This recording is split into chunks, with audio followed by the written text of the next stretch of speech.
What's up, Detroit? We are back with another Riles and Riley rundown. This week we are previewing the Monday night showdown between the Bears and the Lions. Big game for the Lions after coming off a good win against Philadelphia. Not really good win, but a big win. An important win. Yeah, exactly, for the Lions. All right, going into this week, you're going to play the division-leading Chicago Bears, tied for the division. The importance of this game cannot be exaggerated. Yeah. This is your season, honestly, right here. Because we've said that a lot, but you win this game, and like Tom mentioned in our post game, you're just one win back of Chicago if you win this game, and the next time you face them is Week 17 in Detroit on a Sunday night. Yeah, that's giving. If you win 2 games, which you probably win your home game, if you win 2 games and so you have the tiebreaker as well, you can definitely make up some ground. That's given that Minnesota is going to start falling off the map here pretty soon. They lost last week to Washington. Yeah. Washington's been good, but Washington hasn't been great. Right, exactly. They have RG3, and I mean, I know that's... They had a concussed RG3 at that. Right. But, all right, we're going to get onto our 3 keys of the game. I'm going to go with my number 1 first, because my number 1, I don't think there's a more important thing in this game than getting to Jay Cutler. Now, of course you want to sack Jay Cutler, and you need some sacks. You can't get out of this game without 0 sacks. But you know what? If you come out of this game, you get 2, 3 sacks even, and you just get to his face, you knock him down, you're hitting him. We've seen that he can't handle that. No. He gets pissed, and when he gets pissed, he struggles. He just starts throwing the ball up. He starts pushing his teammates around, and I mean, you can really rattle Jay Cutler even at home. Definitely. My number 1 key is win the turnover battle. You've got Chicago, who's leading the league right now in turnovers. Forced turnovers. I believe they have 4 defensive touchdowns already this season. Yeah, I think that's right. If we can win the turnover battle, we do have a really good shot of winning this game. I mean, Chicago is not known for their offense. Chicago is completely known for their defense this season.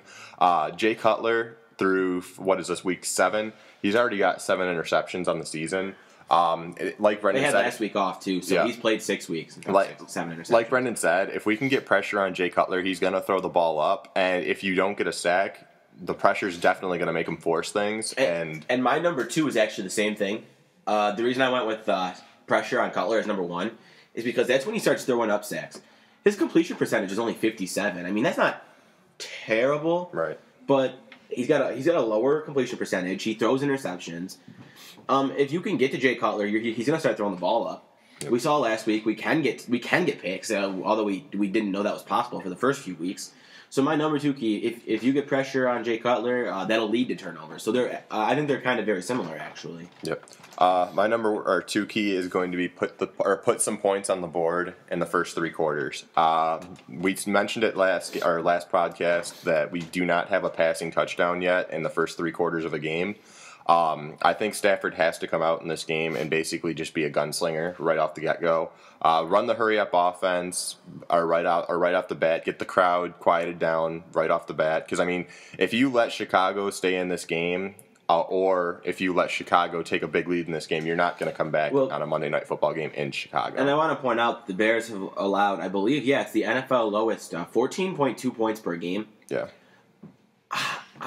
I got to check this real quick. I believe they've had a fairly easy schedule for the most part so far. Yeah. I could be wrong on that. I know they've played the Packers, so that's one big game. I know they had that. Thursday night Okay, game. They've played the Colts, the Packers, the Rams, the Cowboys, and the Jaguars. Yeah. There's really no powerhouse there. Right. This could be, honestly, I guess you could look at this as a possible trap game. Yeah. It looks like, I mean, who knows? They shouldn't overlook the Detroit Lions. I could see how you could. They haven't been playing the best, and they couldn't very easily look to be like the Colts and the Jaguars that you had. Yep. But I agree, you do need to put up those points, and that is my 3rd key is to put up points once you get into the red zone. Yeah. I don't have any doubt we're going to get into the red zone. We've done a great job of it this year, but once you get there, you need to put it into the end zone. I'm not okay with kicking 3-4 field goals against Chicago. If you can put up 3 touchdowns, 4 touchdowns, you have a shot at this game. You really do. Yeah. I mean, 21 won't be enough, but you put up 21 and start kicking some field goals. You approach the 30s, and you probably got a good shot to win this game. Yeah. My 3rd key is do not let this be Brandon Marshall's come out party. I mean, let's be honest, Brandon Marshall hasn't had a great season yet. He's been okay so far, but it's definitely not what a lot of people. He's got 35 receptions for 500 yards, 3 touchdowns. Right. The yards are good. The touchdowns are okay. Technically, you could definitely say he's had a better year than Calvin. So far. Definitely, yeah. But what I'm getting at is he hasn't been dominant. Yeah, you haven't. When this trade happened, you expected Cutler to be gunning the ball up to him left and right like he was in Denver. It hasn't happened yet against weak secondary like the Lions have right now. I mean, yes, we got Dalmas back, but let's be honest, we still aren't as potent as we could be. With the secondary a little banged up still. I mean, you still don't know if Dalmas is 100%, you still don't know. But you're glad to have him out there on the field. Definitely, right. And you still don't know, you just don't know what's going to happen with the secondary. I mean, we saw the one lapse in coverage last week with Macklin. You don't want to let Brandon Marshall do that because he will take advantage of it. I want to point something out on this game. As far as the points for, points against, we definitely look like underdogs in this situation. We averaged 25 points a game with 27 allowed, and they averaged 29 points a game with 14 allowed. But on paper, as far as yards, this game looks like it could be ours. I mean, we have an edge in total yards, 420 to 346, an edge in passing yards, 320 to 223. We're slightly behind in rushing, only 24 yards back, which is crazy since they have two of the more prolific backs in Chicago. And then on defense, they beat us everywhere, but they slightly beat us. They allowed 3 less passing yards a game and 30 less rushing yards a game. Yep. As far as yardage is concerned, really, we look like we got the edge. I definitely agree. We do. We move the ball, but we don't score. And let's be honest. I mean, although we lost, this team does seem to step it up in the bigger games. I mean, even in the Week 2 loss in San Francisco, we didn't play a horrible game. We just beat ourselves. The crazy thing is that while I don't agree when some people say that we played well enough to win that game, and I do know some people who say that, I do think it was one of our better performances. Yeah, definitely. We beat ourselves in that game. We just did not score. We kept with one of the best teams in the NFL. Yeah. If you take out a couple of Stafford's interceptions in that game and turn those into touchdowns, it's a completely different game. I mean, that was when Stafford was still in gunslinger mode, and he still is in gunslinger mode. When I say gunslinger mode, I want him to be throwing the ball down the field more and actually fitting. When you throw a 60-yard pick, it doesn't hurt as much. Right. But when you're throwing these little 5-yard dump passes and they're going for 40-yard touchdowns the other way, that's when you got to start having problems here. And those are the passes you can't have picks on. You can't get picked on a 5-yard dump. Yeah, and I'm sorry. I was talking about it in the post-game show. He's got to turn off that stupid sidearm thing that he's been doing. I don't know where he learned that from. I don't know if he's been watching Brett Favre videos or what, but that is just annoying the crap out of him. He started doing it a little bit last week, but he seems to have fallen in love with it. Yeah, not last week. Sorry, last year he started doing it a little bit. But last year it was maybe like once or twice a game. This year it's like every time he gets in trouble, he thinks he can fit it in anywhere, so he throws a sidearm pass. I mean, it's getting ridiculous, and it's not working. I mean, he's not throwing good. He's had one good pass on that all season, and it was like a 3-yard dump pass to Kevin Smith in the Week 1. Speaking of, I think that's an important part of this game, too. Let's get him in this game. I don't know what the idea is with him not playing. Speaking of Kevin Smith, not Matthew Stafford. Speaking of Kevin Smith. But, let's get him the ball. Yeah, I mean, like I mentioned in the post game last week, he still has the most yards per carry. He still has the most touchdowns outside of your quarterback, and he has half the amount of touchdowns as your quarterback. Yeah. Why is he not playing? It's kind of funny that on ESPN right now I'm reading a little article. It says, how will Chicago defend Detroit's passing game? And a little clip, it says, Kevin Smith gives the Lions a little explosiveness as a runner or a receiver. Yeah, not so much. And then you click on Kevin Smith's name and it shows you that he hasn't played since Week 3. Yeah. And he hasn't touched the ball since Week 2. Which is a little annoying because, I mean, Kevin Smith, honestly, is what was keeping those games close in the first couple weeks. I mean, he was getting the ball downfield for us. He was not hurting us at all. He fits the way this team has played offense this year. He fits it perfectly. Yep. I mean, Mikel LeSure is, don't get me wrong, Mikel LeSure is definitely going to be your starter here. And he's your runner more so. Yeah. But Kevin Smith is your Darren Sproles-like guy. Yeah. He obviously isn't anywhere near the quality of Darren Sproles. Yeah. But Mikel LeSure doesn't fit that. And the biggest thing, it was if Kevin Smith stays healthy. Kevin Smith's healthy. I mean, it's like we're punishing him because Mikel LeSure came back. And he's rushing for a whole 3.6 yards per carry. Exactly. Awesome. That's not very good. Right. If you're going to be a prolific back in this league, you have to at least have 4.0. I'm actually kind of curious where that's about, what that's from, because he's looked good. Yeah. I'm surprised he's got a 3.6 yards per carry. So am I, but I think we're so used to seeing like the 4.0 and the 3.8 with Kevin Smith and stuff because we weren't running the ball as much. I mean, we got to be honest. A lot of Kevin Smith having the 4.0 average was because he wasn't getting as many touches. I mean, he has 29 carries in the first 3 weeks. Through 2 games, really. Through 2 games. So if you put that down, he's getting 15 carries a game if he breaks one out. But LaShore in 3 weeks has gotten 54. That's not a whole lot more. No, definitely not. And that's another thing I want to see. I mean, I know this is going to sound weird. I really wish in this game we would kind of veer away from the run a little bit more. Even especially when you got to notice that Chicago only gives up 66 rush yards per game. Yeah.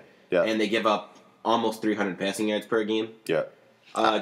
We should be the kind of team who can take that 300 passing yards to a game and push it to 350, even 400. Well, like we were talking about earlier, the biggest thing that annoys me is this is week 7 now, and if you look at Matthew Stafford's numbers, 136 for 218, 1493 in yardage. That's not bad. The yardage puts him in the tops in the league, and his completion percentage isn't bad either. The thing that which is 62%, by the way. The thing that kills me is that last stat: 4 touchdowns. You have 4 touchdowns. And you can't handle the 5 interceptions. Right. It's a little high through 6 games. Right. But, you go through a season and you throw about 15, 16 picks. That's not terrible. Right. But you have 4 touchdowns in week 7. That's ridiculous. I mean, you're supposedly supposed to be one of the elite quarterbacks now. I mean, that's what everybody was arguing about. It would be nice to see him have a coming out party this week. Oh, definitely. And I'll tell you what, I'm not saying it will happen. If it does happen, you're going to win this game. Yeah. And when I say coming out party, I mean what Green Bay did to Houston. This 5-6 touchdown passes. Definitely. And this is huge momentum swing in your season, too.